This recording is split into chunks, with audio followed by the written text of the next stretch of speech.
¿Qué harías si descubrieras que los tamales que has estado comiendo durante años, esos que toda tu familia elogiaba en cada festividad, contenían un ingrediente que jamás imaginaste? En un pequeño pueblo de la Sierra Norte de Oaxaca, llamado San Bartolomé Ayautla, existía un restaurante familiar que durante 12 años fue considerado el mejor de toda la región. El aroma de masa recién preparada y chiles asados impregnaba el aire cada mañana, mientras los habitantes hacían fila para comprar los famosos tamales de doña Carmela Mendoza, una cocinera respetada cuyo negocio se convirtió en el epicentro de un horror que desafía toda comprensión humana. Lo que los clientes no sabían era que estaban consumiendo mucho más que carne de cerdo o pollo.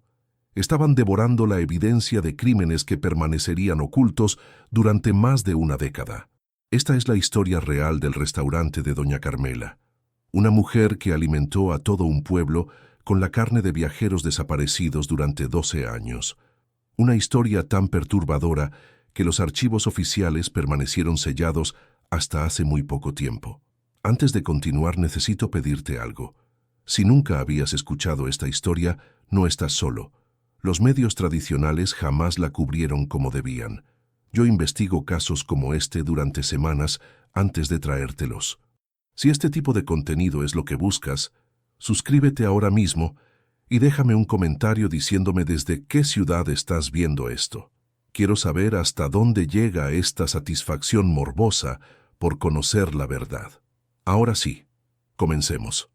El descubrimiento inicial de esta atrocidad ocurrió una tarde de septiembre de 1978, cuando Lucía Hernández, una joven de 22 años que trabajaba como mesera en el restaurante de su madrina, limpiaba la bodega trasera del establecimiento. Doña Carmela había salido temprano esa tarde para supuestamente visitar a un proveedor de maíz en un pueblo vecino. Lucía nunca había tenido permiso para entrar en el cuarto de preparación especial, una habitación que doña Carmela mantenía siempre cerrada con candado y a la que solo ella tenía acceso. Pero ese día, con su madrina ausente, Lucía notó que la puerta estaba entreabierta por primera vez en los 4 años que llevaba trabajando ahí. El negocio familiar había prosperado notablemente desde que doña Carmela lo había heredado de su madre en 1966.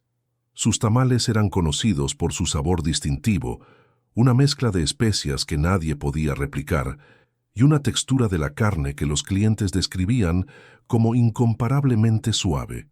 La gente viajaba desde pueblos vecinos, incluso desde la capital del estado, específicamente para probar los tamales de doña Carmela. Decían que tenían un sabor que no se encontraba en ningún otro lugar, algo único, casi adictivo. Al empujar la puerta del cuarto prohibido, Lucía notó inmediatamente algo inusual. El aire era denso, impregnado de un olor metálico mezclado con el aroma de las especias que ella asociaba con la cocina.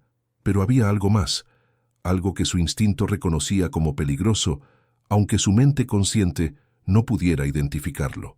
El cuarto estaba oscuro, iluminado solo por una pequeña ventana cubierta con tela negra. Cuando sus ojos se ajustaron a la penumbra, lo que vio cambió su vida para siempre.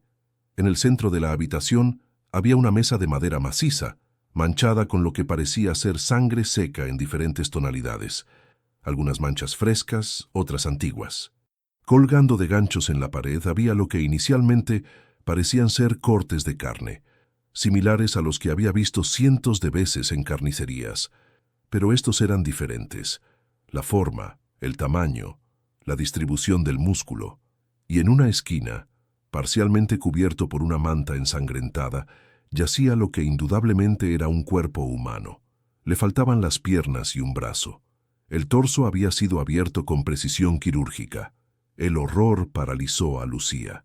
Sus piernas se negaban a moverse mientras sus ojos recorrían la habitación, absorbiendo detalles que su mente intentaba rechazar.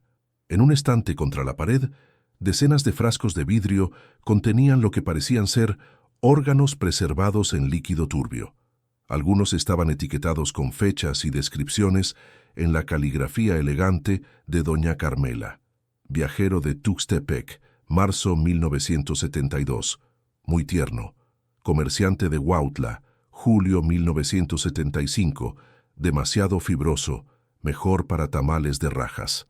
Junto a cada etiqueta, anotaciones sobre el rendimiento de carne obtenido y las recetas en las que se había utilizado. En una libreta abierta sobre un pequeño escritorio, Lucía pudo leer la última entrada, fechada apenas 2 días antes. El hombre llegó preguntando por hospedaje. Viaja solo, nadie lo espera. Complexión robusta, aproximadamente 85 kilos. Excelente para las fiestas patrias. Ya está preparándose en la tina de salmuera. Cuando finalmente logró salir de su estado de shock, Lucía hizo lo único que podía hacer. Corrió. Corrió a través de la cocina, a través del comedor vacío y directamente hacia la casa del comisario ejidal del pueblo. Sus palabras entrecortadas y su estado de histeria hicieron que don Aurelio Martínez, el comisario, dudara inicialmente de su historia. Pero algo en sus ojos, en el terror puro que emanaba de ellos, convenció al anciano de que debía investigar. Al llegar al restaurante, acompañado por 3 hombres del pueblo, el comisario encontró todo aparentemente normal.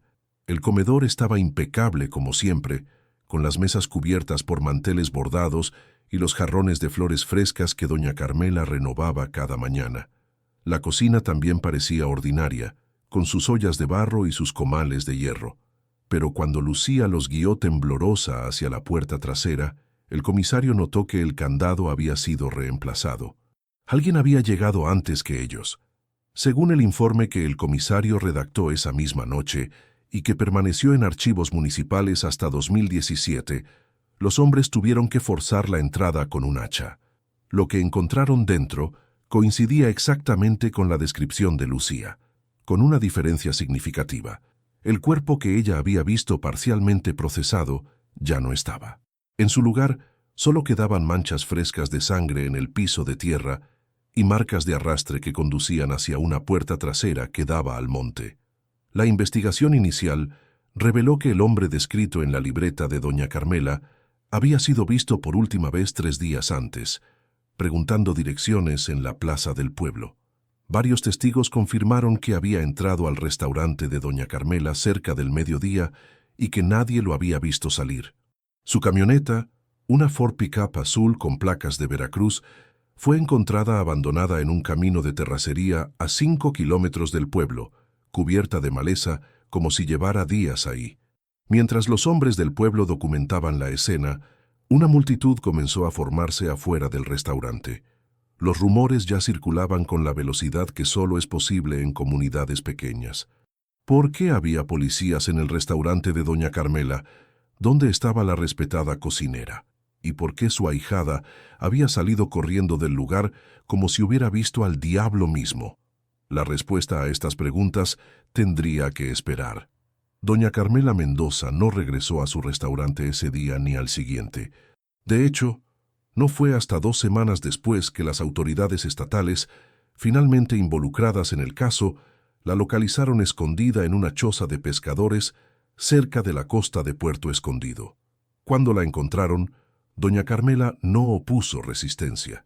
Según el testimonio de la gente que realizó el arresto, la mujer parecía tranquila, casi aliviada, como si hubiera estado esperando durante años que su secreto saliera a la luz. Pero lo que nadie esperaba era la serenidad con la que doña Carmela admitió sus crímenes, y la frialdad con la que describió sus métodos heló la sangre de los investigadores más experimentados. Durante su primera declaración oficial, que duró más de 9 horas y fue transcrita en 47 páginas mecanografiadas, la cocinera relató con precisión clínica cómo había estado matando y procesando a viajeros solitarios durante 12 años, sirviendo su carne en los tamales, moles y guisos que la habían hecho famosa en toda la región. Todo comenzó por necesidad, declaró doña Carmela, según las transcripciones oficiales que permanecieron clasificadas hasta hace poco.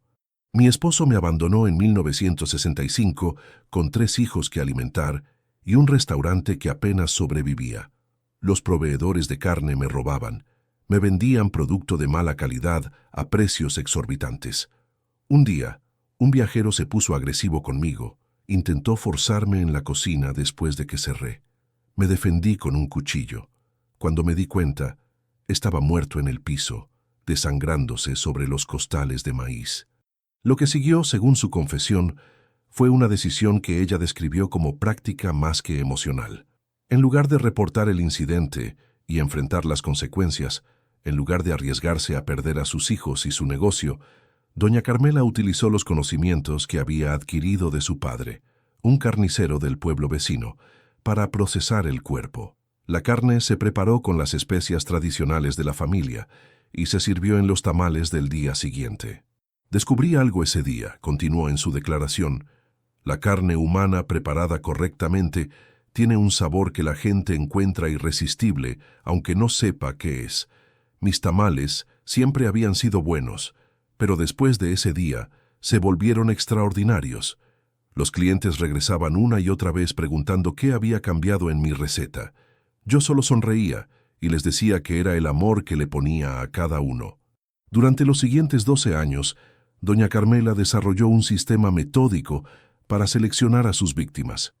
Se enfocaba exclusivamente en viajeros solitarios, personas que pasaban por el pueblo sin conexiones locales, sin familia que los esperara, sin nadie que fuera a buscarlos si desaparecían. San Bartolomé Ayautla estaba ubicado en una ruta comercial secundaria entre la sierra y la costa, lo que significaba un flujo constante de comerciantes, transportistas y aventureros que nadie extrañaría. La ubicación era perfecta, explicó con una frialdad que perturbó a los interrogadores. El pueblo está lo suficientemente aislado para que las desapariciones no llamaran la atención, pero lo suficientemente transitado para que siempre hubiera nuevas víctimas.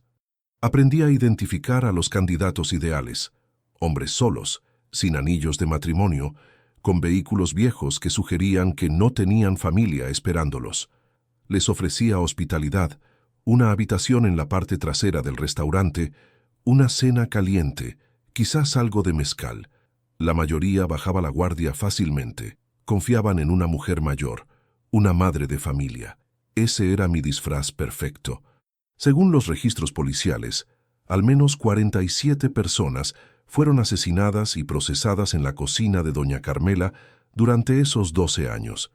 Sin embargo, investigadores posteriores han sugerido que el número real podría ser significativamente mayor, quizás superando las 70 víctimas, basándose en la cantidad de frascos encontrados en el cuarto de preparación y las anotaciones en los múltiples cuadernos que doña Carmela mantenía. Para evitar sospechas, la cocinera había desarrollado técnicas elaboradas para deshacerse de cualquier evidencia que no pudiera ser consumida. Los huesos eran molidos y mezclados con cal viva, luego esparcidos en los campos de cultivo como fertilizante. La ropa y pertenencias de las víctimas eran quemadas en un horno especial que había construido detrás del restaurante, supuestamente para secar chiles y preparar ahumados. Los vehículos eran conducidos de noche hasta barrancos remotos o vendidos a desarmaderos clandestinos en la costa. Lo más difícil no era el acto en sí, admitió durante el interrogatorio. Lo más difícil era el tiempo. Procesar un cuerpo correctamente toma días. Hay que drenar la sangre, remover los órganos que no son comestibles, separar los cortes según su uso. La carne para tamales requiere una preparación diferente que la carne para mole o para barbacoa. Desarrollé técnicas específicas para cada platillo. Mis tamales de carne requerían cortes del muslo, marinados durante 48 horas en una mezcla de chiles y especias. Mi mole negro usaba carne del lomo, más suave. Para la barbacoa prefería las costillas, aunque había que tener cuidado de que los huesos no fueran reconocibles. La magnitud del horror comenzó a revelarse completamente cuando los investigadores descubrieron los cuadernos detallados que doña Carmela había mantenido durante años. Estos documentos, ahora conservados en los archivos criminales del estado de Oaxaca, contienen información perturbadora sobre cada una de las víctimas, sus características físicas, el rendimiento de carne obtenido, qué platillos se prepararon con cada parte del cuerpo, y observaciones sobre cómo los clientes habían reaccionado al sabor.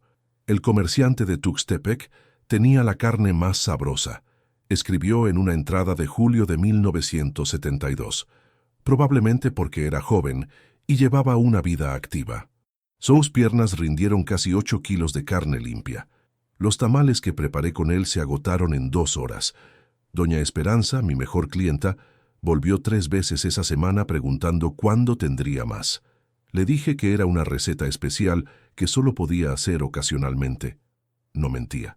En otra entrada de diciembre de 1974, anotó: el transportista de Tehuacán era demasiado viejo. Su carne resultó dura y con mal sabor. Tuve que usar más especias de lo normal y aún así recibí quejas.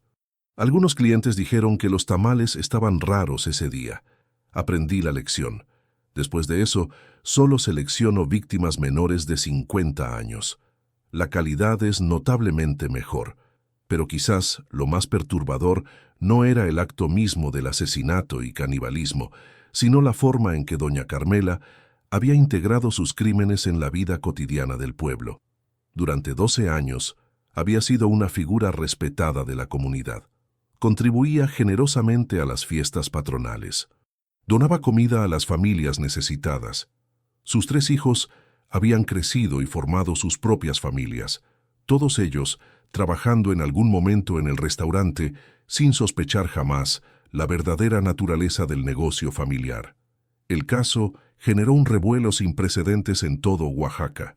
Los periódicos estatales enviaron corresponsales a San Bartolomé Ayautla, un pueblo que hasta entonces apenas aparecía en los mapas. La cobertura mediática fue tan intensa que las autoridades estatales decidieron clasificar muchos detalles del caso, temiendo el impacto psicológico que podría tener en la población. Esto explica por qué, hasta hace muy poco, mucha información permanecía inaccesible al público. Un aspecto particularmente traumático para la comunidad fue la realización de que prácticamente todos los habitantes habían consumido carne humana sin saberlo en algún momento durante esos 12 años. Los tamales de doña Carmela eran el centro de cada celebración: bodas, bautizos, quinceañeras, funerales, fiestas patrias. No había evento importante en San Bartolomé Ayautla que no incluyera su comida. El impacto psicológico fue devastador.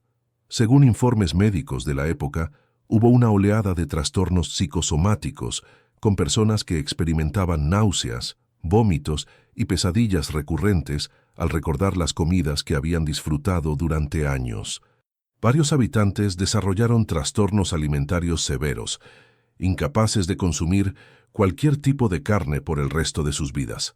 Al menos 3 personas, incluyendo una anciana que había sido clienta semanal del restaurante durante toda la década, fallecieron en los meses siguientes, aparentemente de shock emocional, según los médicos que las atendieron. El padre Jerónimo Bustamante, párroco de la iglesia local en aquel entonces, describió en sus memorias cómo el pueblo entero parecía haber caído en una especie de locura colectiva. Era como si el demonio mismo hubiera habitado entre nosotros durante años, escribió. La gente se miraba con desconfianza. Los vecinos evitaban hablarse. Familias que habían sido amigas durante generaciones se separaron porque no podían soportar recordar las comidas que habían compartido. Y por supuesto, el restaurante fue quemado hasta los cimientos una noche, aunque nadie admitió haberlo hecho ni se investigó el incendio. La investigación continuó expandiéndose a medida que las autoridades profundizaban en el pasado de doña Carmela. Los documentos desclasificados revelan que su historial de comportamiento perturbador posiblemente se remontaba mucho más atrás de lo que inicialmente se sospechaba. Su madre, doña Refugio Vázquez, había operado el mismo restaurante desde 1940 hasta su muerte en 1966. Varios ancianos del pueblo recordaron rumores sobre desapariciones inexplicables durante ese periodo, aunque nadie había hecho nunca conexiones concretas. Entre los documentos personales de doña Carmela, los investigadores encontraron un cuaderno antiguo, amarillento por los años, escrito con la letra de su madre. El cuaderno contenía recetas, pero también instrucciones crípticas sobre cómo seleccionar la mejor carne y cómo asegurarse de que nadie haga preguntas. Una entrada particularmente perturbadora, fechada en 1952, describía el procesamiento de un vendedor ambulante con la misma precisión clínica que caracterizaría más tarde los propios registros de doña Carmela. Esta revelación planteó una pregunta inquietante que los investigadores nunca pudieron responder definitivamente. ¿Había sido doña Carmela instruida en estas prácticas por su propia madre? ¿Era el canibalismo comercial un secreto familiar transmitido a través de generaciones, disfrazado como una tradición culinaria familiar?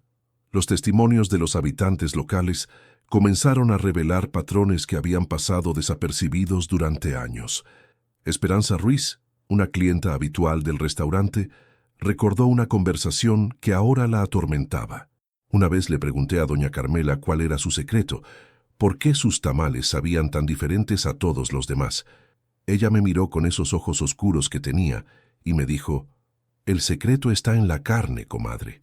Yo siempre uso la carne más fresca, recién conseguida, y sé exactamente cómo tratarla para que quede perfecta». Pensé que hablaba de algún proveedor especial. Nunca imaginé que ella misma era la proveedora. Otro cliente, Roberto Sánchez, un transportista que frecuentaba la ruta y se detenía regularmente en el restaurante, mencionó algo aún más escalofriante. Doña Carmela siempre me preguntaba por mis compañeros de ruta, quería saber quiénes viajaban solos, quiénes no tenían familia. Yo pensaba que era curiosidad de pueblo chico, ganas de conversar. Ahora me doy cuenta de que estaba evaluando posibles víctimas. Y lo peor es que probablemente comía a algunos de ellos sin saberlo. Hombres que conocí en la carretera, que desaparecieron y yo asumí que simplemente habían cambiado de ruta o encontrado otro trabajo. A medida que la investigación avanzaba, los detectives descubrieron que doña Carmela no seleccionaba a sus víctimas al azar. Tenía un sistema meticuloso. Prefería hombres entre 25 y 45 años, de complexión robusta pero no excesivamente musculosa. Según sus notas, la carne demasiado musculosa resultaba fibrosa y difícil de preparar, mientras que la carne con algo de grasa era más tierna y sabrosa. También evitaba a cualquiera que pareciera enfermo o que mostrara signos de alcoholismo severo, ya que según ella esto afectaba negativamente el sabor. Lo que resultó particularmente perturbador para los investigadores fue el descubrimiento de que doña Carmela había desarrollado técnicas para preparar a sus víctimas antes del sacrificio, aunque de maneras más sutiles que el engorde deliberado. Les servía comidas abundantes durante 1 o 2 días antes de matarlos, con platillos específicamente diseñados para mejorar el sabor de su carne. Según sus notas, una dieta rica en maíz, frijoles y chiles durante las 48 horas previas producía una carne con mejor sabor y textura. El transportista de ayer comió muy bien durante su estadía, escribió en una entrada de agosto de 1976. Le serví pozole, tlayudas con tasajo y tamales de frijol. Mañana estará listo. La alimentación previa hace toda la diferencia. Su carne tendrá el sabor de Oaxaca incorporado. Mis clientes van a estar muy satisfechos. Las autoridades también descubrieron que doña Carmela no actuaba completamente sola durante los últimos años de su operación. Su hijo menor, Bernardo, de 24 años al momento del descubrimiento, aparentemente había sido iniciado en el negocio familiar aproximadamente en 1975. Las entradas del diario de esa época muestran un cambio en el tono, con referencias a nosotros en lugar de yo, y descripciones de cómo Bernardo ayudaba con el procesamiento más pesado de los cuerpos. Bernardo ha resultado ser muy útil, escribió en una entrada de enero de 1976. Al principio tenía dudas, pero después de explicarle la tradición familiar y mostrarle los cuadernos de su abuela, entendió que esto es parte de quienes somos. Tiene manos fuertes y estómago resistente. Ya puede encargarse del trabajo pesado mientras yo me concentro en la cocina. Durante los interrogatorios, Bernardo Mendoza inicialmente negó cualquier conocimiento de las actividades de su madre. Sin embargo, cuando se le presentaron las pruebas documentales, su versión cambió. Admitió haber participado en al menos 8 de los asesinatos durante los últimos 3 años, aunque insistió en que nunca había matado a nadie personalmente, solo había ayudado con el procesamiento posterior. Mi madre me dijo que era una tradición familiar, declaró con una calma que los investigadores encontraron perturbadora. Dijo que mi abuela lo había hecho antes que ella, y que su abuela lo había hecho antes que eso.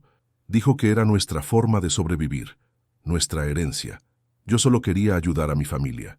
No pensaba en las víctimas como personas. Mi madre me había enseñado a verlos como ingredientes, como materia prima. Sé que suena horrible ahora, pero en ese momento parecía normal. Era simplemente lo que hacíamos. El juicio de doña Carmela Mendoza comenzó en febrero de 1979 y se extendió durante casi un año debido a la complejidad del caso y la cantidad de evidencia presentada. Fue el juicio más largo en la historia del estado de Oaxaca hasta ese momento y atrajo atención nacional e internacional. Los corresponsales extranjeros describieron a San Bartolomé Ayautla como el pueblo de los caníbales y a doña Carmela como la cocinera del infierno. Durante el proceso judicial, emergieron detalles aún más perturbadores. Se reveló que doña Carmela no solo servía la carne en su restaurante, sino que también la vendía a otros establecimientos de la región. Al menos 3 fondas en pueblos cercanos habían comprado regularmente carne preparada de doña Carmela, creyendo que era cerdo o res de un proveedor especial. Los propietarios de estos establecimientos fueron interrogados extensamente, pero ninguno fue acusado formalmente, ya que no se pudo probar que tuvieran conocimiento del origen real de la carne. Los testimonios de los peritos forenses fueron quizás los más impactantes del juicio. El doctor Ernesto Valdivia, médico forense principal del caso, describió el nivel de habilidad con el que los cuerpos habían sido procesados. En mis 25 años de carrera, nunca había visto tal precisión en el despiece de cuerpos humanos, testificó. Los cortes eran perfectos, realizados con un conocimiento anatómico que rivalizaba con el de un cirujano. Cada incisión estaba diseñada para maximizar la cantidad de carne utilizable y minimizar el desperdicio. Doña Carmela había perfeccionado técnicas que probablemente tardó años en desarrollar. Era sin duda una experta en su macabro oficio. El doctor Valdivia también testificó sobre las técnicas especiales que doña Carmela había desarrollado para enmascarar cualquier característica distintiva de la carne humana. Su uso de chiles, especias y marinadas no era solo para dar sabor, explicó. Era para transformar completamente las características de la carne, para hacerla irreconocible. El chile guajillo, el chile pasilla, el achiote, el comino, todo esto en las proporciones exactas que ella usaba, creaban un perfil de sabor tan intenso que era imposible identificar la naturaleza original de la proteína. Durante el juicio, los abogados defensores intentaron argumentar que doña Carmela sufría de una enfermedad mental severa, presentando testimonios de psiquiatras que sugerían esquizofrenia o un trastorno disociativo. Sin embargo, estos argumentos fueron socavados por la meticulosa planificación evidenciada en sus diarios y por su capacidad para mantener una fachada de normalidad durante 12 años. La frialdad con la que describió sus crímenes durante el juicio tampoco ayudó a su defensa. Particularmente conmovedora fue la declaración de Lucía Hernández, quien había descubierto el horror inicialmente. La joven, visiblemente traumatizada, describió cómo había crecido admirando a su madrina, aprendiendo a cocinar bajo su tutela, sin sospechar jamás la verdadera naturaleza de su negocio. Lo más terrible, dijo con voz quebrada, es que ella me enseñó a preparar los tamales. Me mostraba orgullosa cómo seleccionar la carne, cómo cortarla, cómo mezclarla con las especias. Yo creía que estaba aprendiendo recetas familiares, tradiciones que pasaban de generación en generación.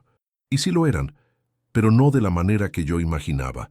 Ahora no puedo cerrar los ojos sin ver esa habitación. No puedo oler masa de maíz sin sentir náuseas. No puedo cocinar sin preguntarme si mis manos están manchadas con la sangre de inocentes, aunque nunca supe lo que hacía. El juicio también reveló el destino de los otros 2 hijos de doña Carmela. Su hija mayor, Rosa, de 32 años, había emigrado a la Ciudad de México en 1970 y aparentemente no tenía conocimiento de las actividades de su madre.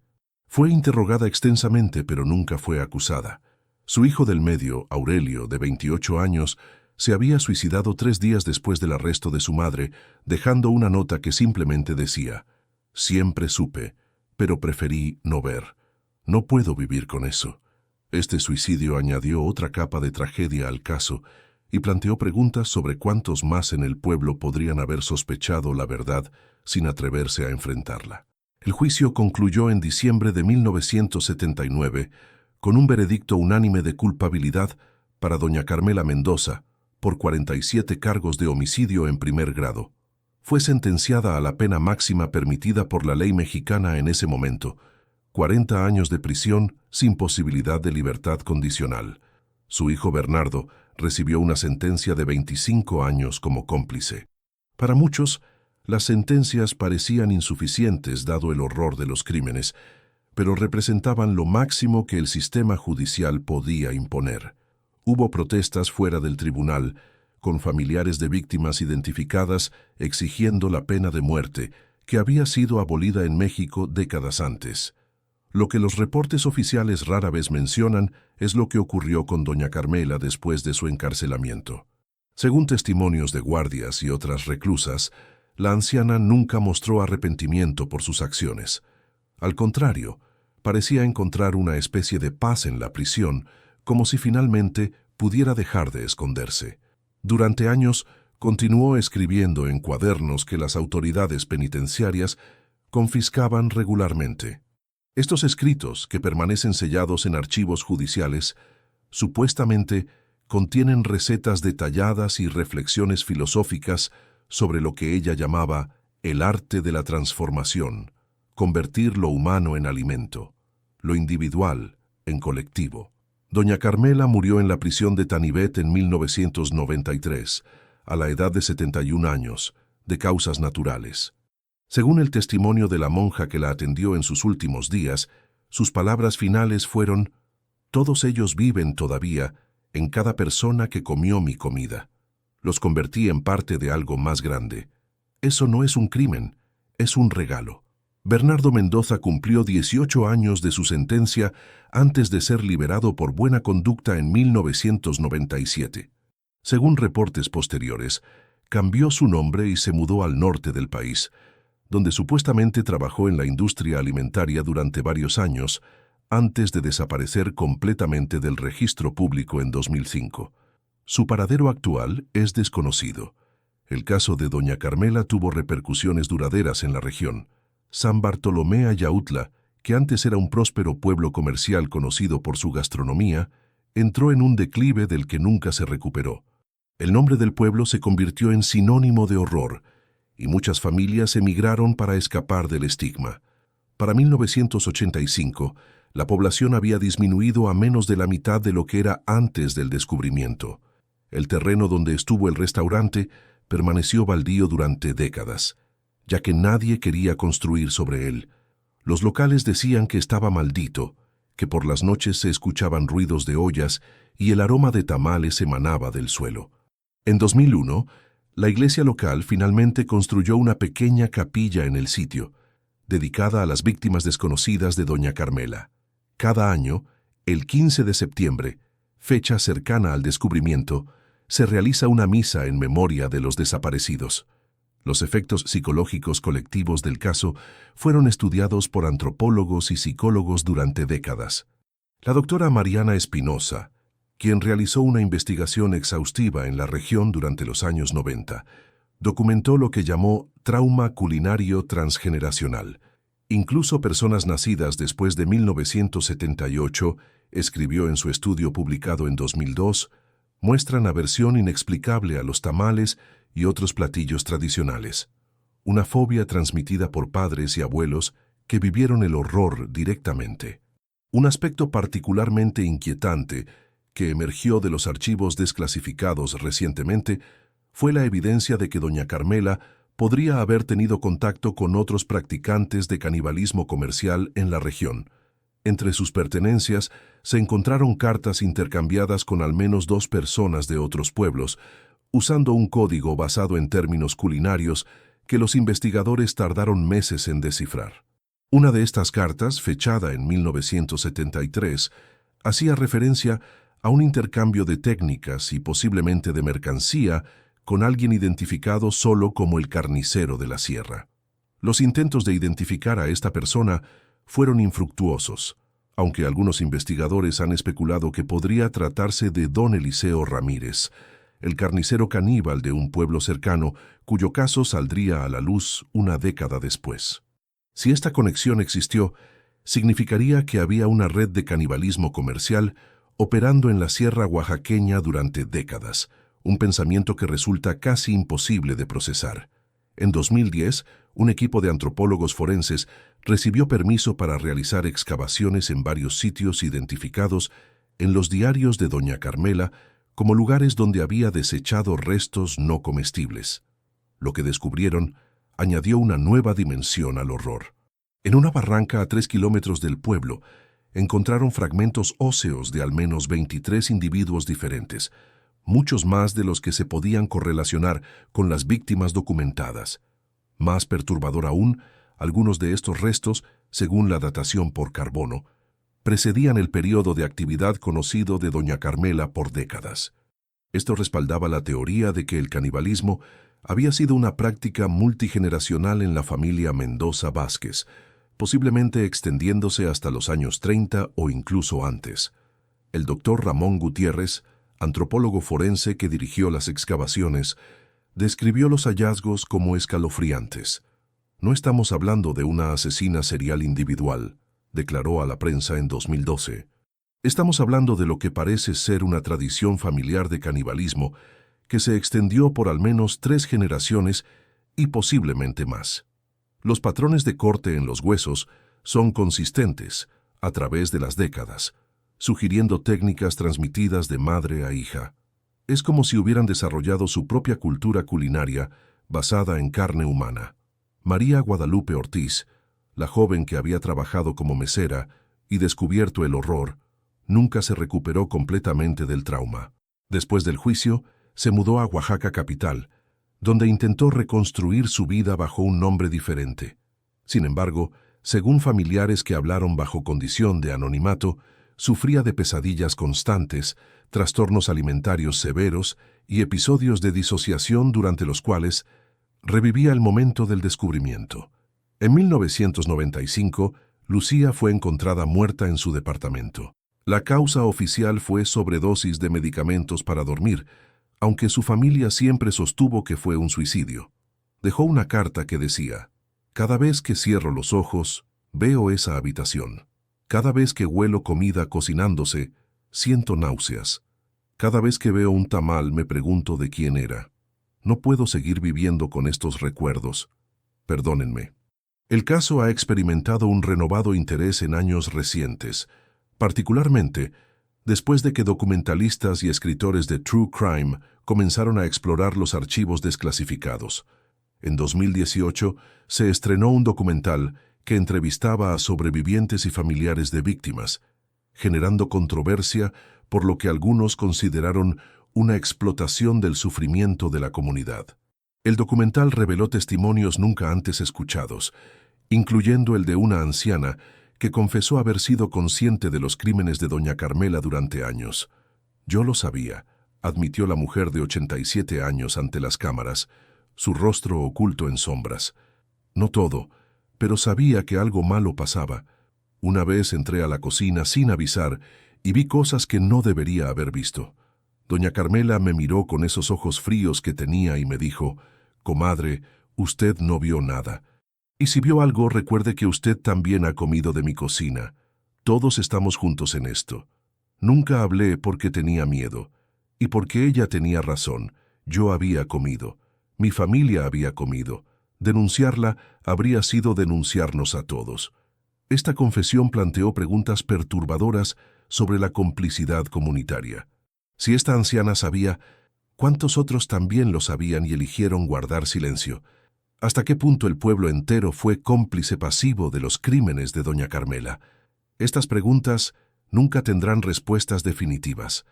Los que sabían o sospechaban han muerto o se niegan a hablar. Lo que queda es un pueblo marcado para siempre, una tradición culinaria manchada de sangre y la inquietante certeza de que durante 12 años, quizás más, una comunidad entera fue alimentada con carne humana por una mujer que todos consideraban una respetable madre de familia. El restaurante de Doña Carmela ya no existe físicamente, pero su sombra permanece. Los habitantes actuales de lo que una vez fue San Bartolomé Ayautla, ahora rebautizado como Nuevo Progreso, en un intento de distanciarse del pasado, raramente hablan del caso con forasteros, pero las tradiciones locales han incorporado elementos que claramente derivan del trauma colectivo. Durante las fiestas, toda la comida debe ser preparada a la vista de todos. Ningún platillo puede contener carne que no haya sido identificada claramente por múltiples personas. Y existe una costumbre peculiar. Antes de cada comida comunitaria, un anciano designado debe probar cada platillo primero y declarar públicamente que es seguro. Quizás lo más perturbador del caso de Doña Carmela no son los crímenes en sí, por horrendos que sean. Es la forma en que revelan verdades incómodas sobre la naturaleza humana, nuestra capacidad para ignorar lo que no queremos ver, nuestra tendencia a confiar ciegamente en figuras de autoridad comunitaria y nuestra vulnerabilidad cuando esa confianza es traicionada. Como escribió el padre Jerónimo en sus memorias, publicadas póstumamente en 2005, el verdadero horror del caso de Doña Carmela no es que ella existiera, es que nosotros la permitimos existir. Todos vimos cosas extrañas. Todos notamos las desapariciones. Todos comentamos sobre el sabor único de su comida. Pero elegimos no conectar los puntos porque la verdad era demasiado terrible para contemplar. Preferimos la comodidad de la ignorancia sobre el horror de la realidad. Y por eso, en cierto sentido, todos fuimos sus cómplices. Hoy, más de 45 años después de los hechos, el legado de Doña Carmela sigue pesando sobre la región. Los turistas que visitan la sierra oaxaqueña a veces preguntan por el pueblo de la cocinera caníbal, generando incomodidad entre los locales que preferirían olvidar. Los investigadores académicos continúan estudiando el caso como ejemplo de lo que puede suceder cuando la maldad se esconde tras la máscara de la normalidad cotidiana. Y en noches silenciosas, dicen los ancianos, todavía se puede oler el aroma de tamales cocinándose cerca de donde estuvo el restaurante. Un aroma que atrae y repele al mismo tiempo. Un recordatorio de que el horror no siempre tiene la apariencia del horror. A veces tiene el aroma de la comida casera y la sonrisa de una abuela bondadosa. Porque al final, la historia de Doña Carmela Mendoza no es solo la historia de una asesina. Es la historia de todos nosotros, de nuestra capacidad para cerrar los ojos ante lo que no queremos ver, de nuestra tendencia a confiar sin cuestionar, de nuestra vulnerabilidad ante aquellos que saben exactamente cómo explotar esa confianza. ¿Cuántas Doñas Carmelas existen ahora mismo, operando a plena vista, alimentando comunidades enteras con secretos que preferimos no conocer? La respuesta a esa pregunta es algo que quizás ninguno de nosotros quiere enfrentar.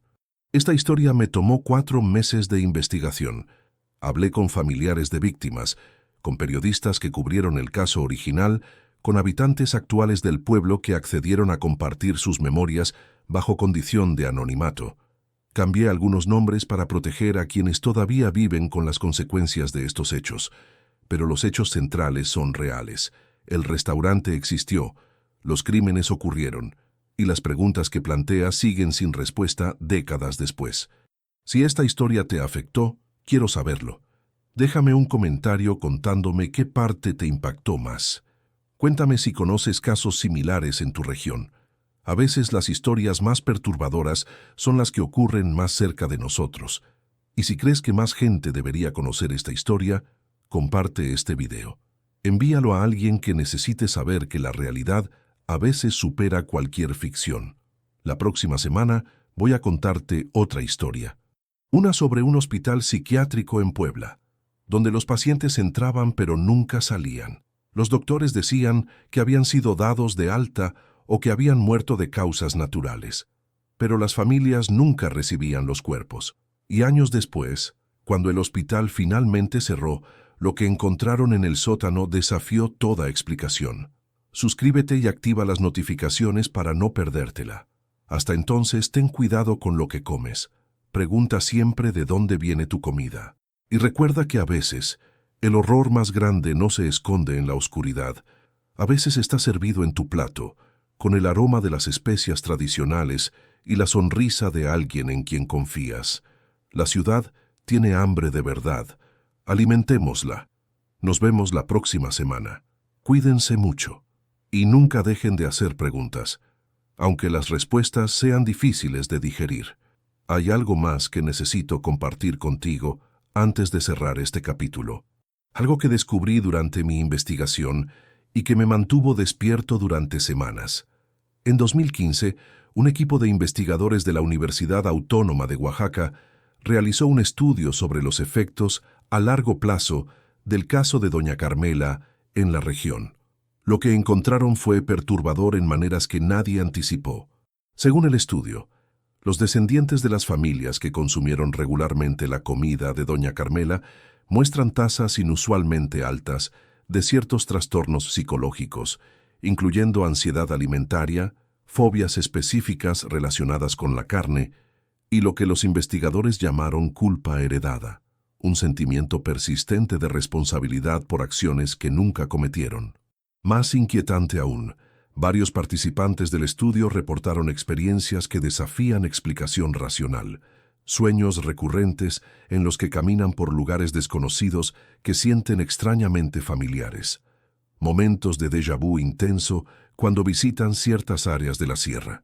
Algunos incluso reportaron ver rostros en sus sueños, rostros de personas que nunca conocieron, pero que posteriormente identificaron como víctimas de Doña Carmela cuando se les mostraron fotografías.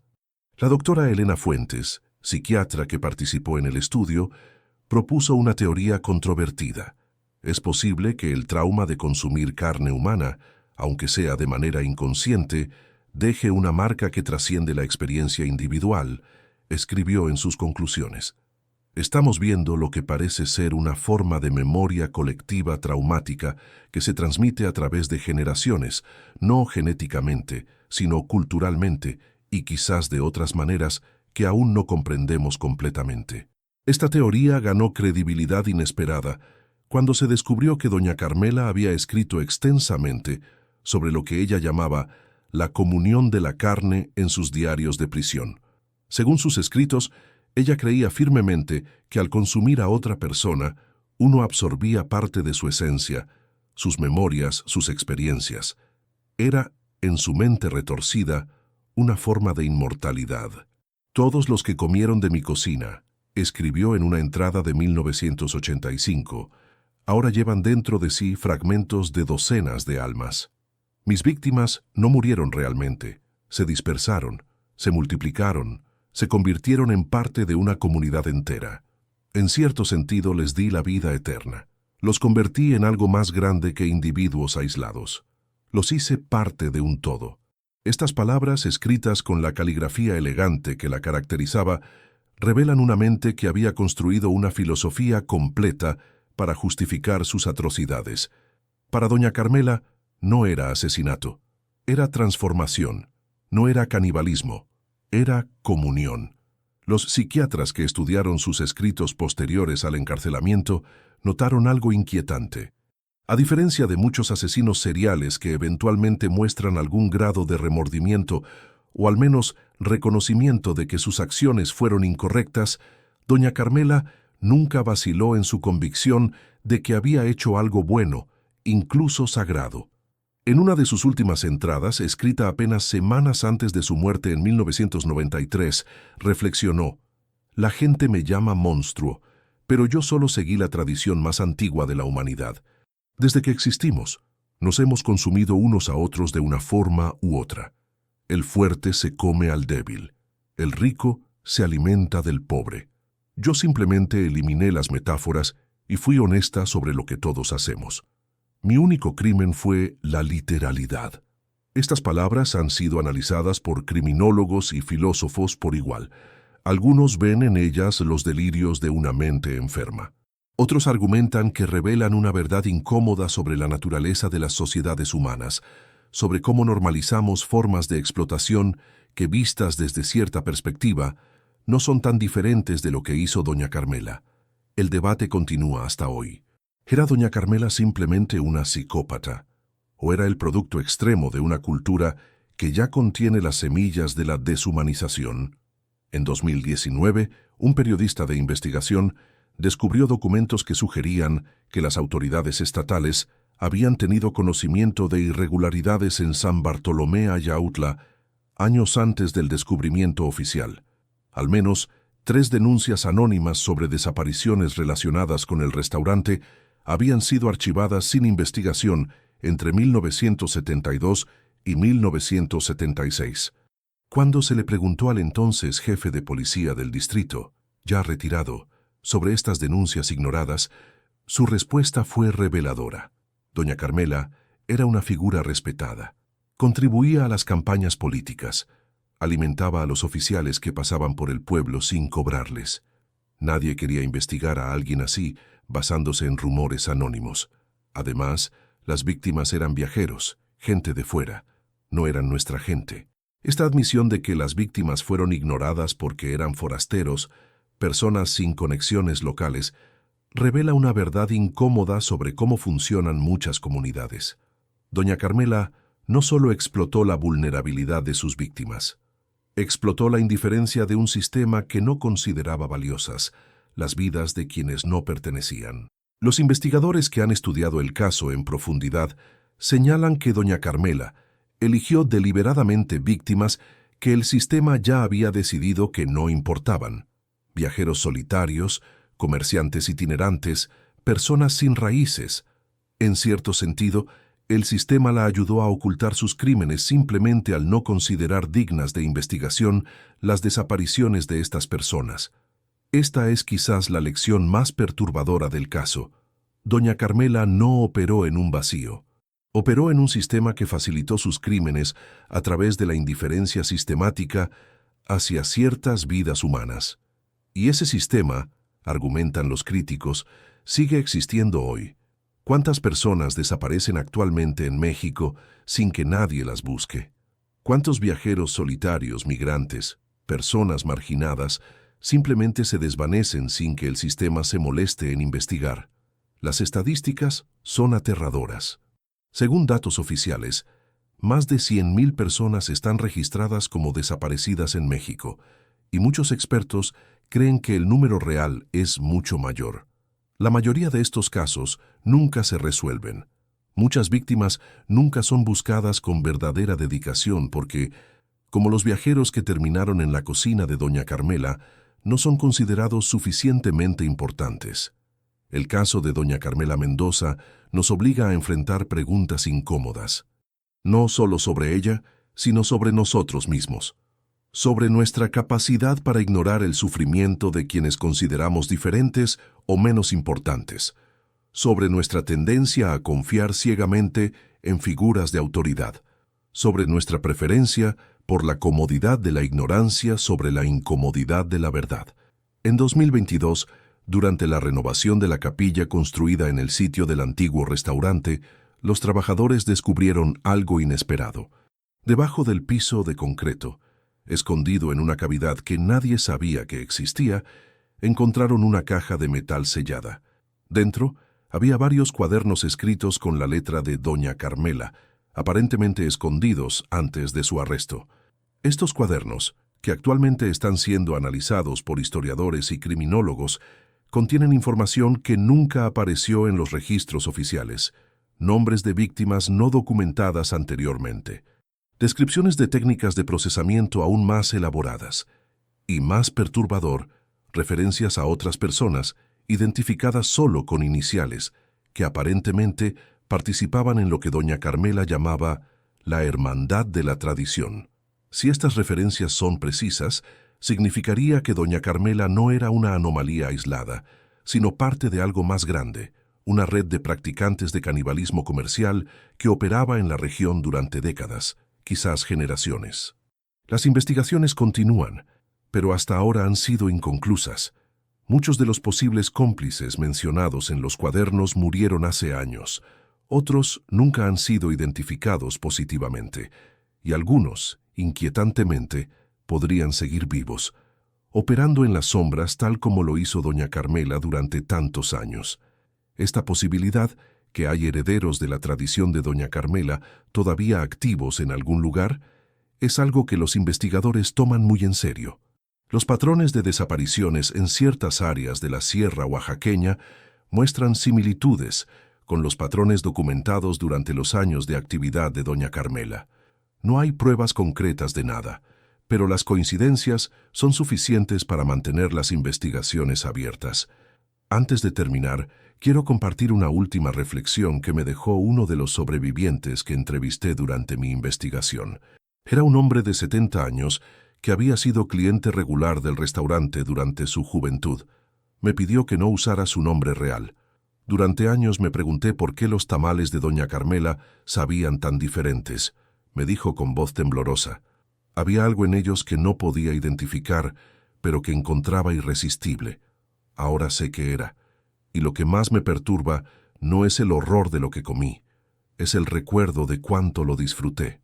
De cómo regresaba una y otra vez, buscando ese sabor que no encontraba en ningún otro lugar.